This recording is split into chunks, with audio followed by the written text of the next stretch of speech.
Bonjour à tous et bienvenue sur boursicoté.com pour cette nouvelle analyse technique Forex, matières premières et Bitcoin avec une paire de devises euro-dollar qui continue sur sa trajectoire haussière. Nous avions validé ici la rupture de la résistance qui définissait la précédente dynamique baissière. Rupture qui avait donc été validée par le fait que les cours étaient revenus ici sur cette ancienne zone comme support. On a marqué un nouveau plus haut significatif. On est revenu encore une fois tester cette zone qui a encore une fois agi en tant que support. Et après quelques difficultés, la paire de vis s'est finalement affranchie de la zone ici des 1.1033 pour continuer ici sur un mouvement haussier avec ici un contact encore une fois sur la moyenne mobile 20 exponentielle qui agit en tant que support. Donc nous sommes ici dans un signal de poursuite qui fait suite à la cassure ici haussière de la paire de devises euro-dollar avec comme objectif un possible retour ici sur la zone des 1.1110 dont la cassure haussière validera définitivement la sortie de cette dynamique baissière suite à la rupture ici de la résistance oblique. Et puis ça continue sur la paire de devises livre sterling contre dollar américain avec donc un câble qui continue sur cette forte dynamique haussière, toujours depuis le contact ici que nous avions eu sur la zone majeure des 1.20.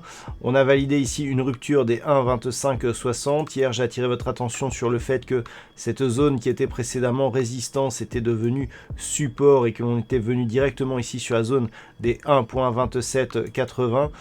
On continue actuellement puisque après avoir ici été testé en tant que résistance, cette zone a été franchie et elle agit désormais en tant que support.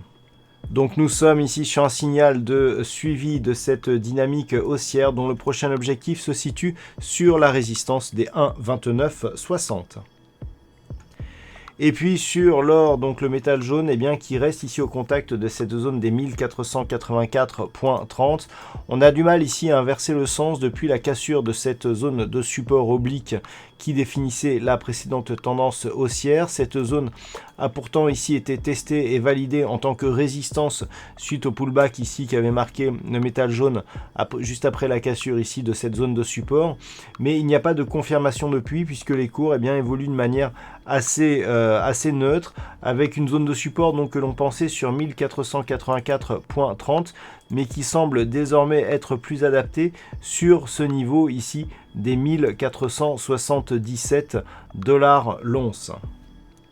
Donc après repositionnement ici de cette zone horizontale, si on élargit un petit peu la vue, on peut remarquer que l'or évolue toujours ici dans ce range depuis le mois de juillet de cette année et donc nous sommes revenus ici tester à de multiples reprises ce niveau qui agit toujours en tant que support. Par contre, ce que l'on peut voir aussi, c'est que depuis quelques temps, on a ici cette moyenne mobile 20 exponentielle qui continue à agir en tant que résistance.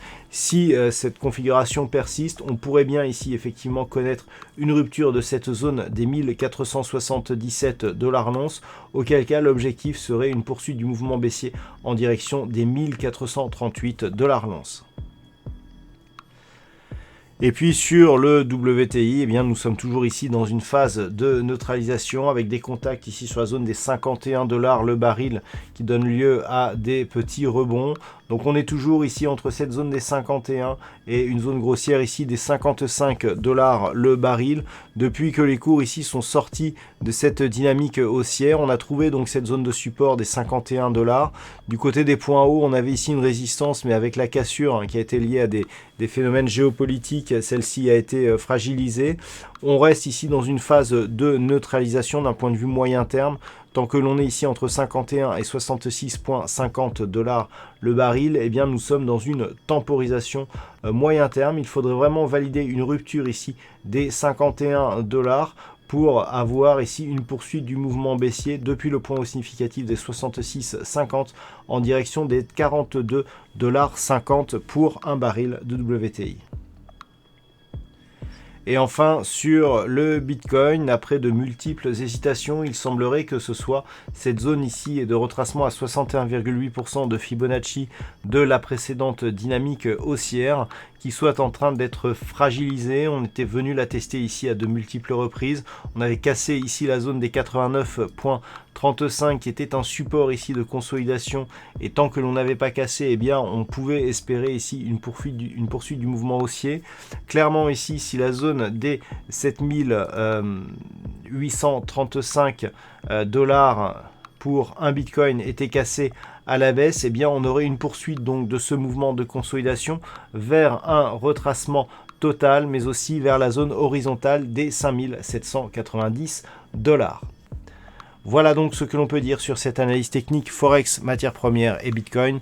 Passez une bonne soirée, de bons trades. On se retrouve dès demain pour d'autres analyses techniques, toujours sur le site boursicoté.com.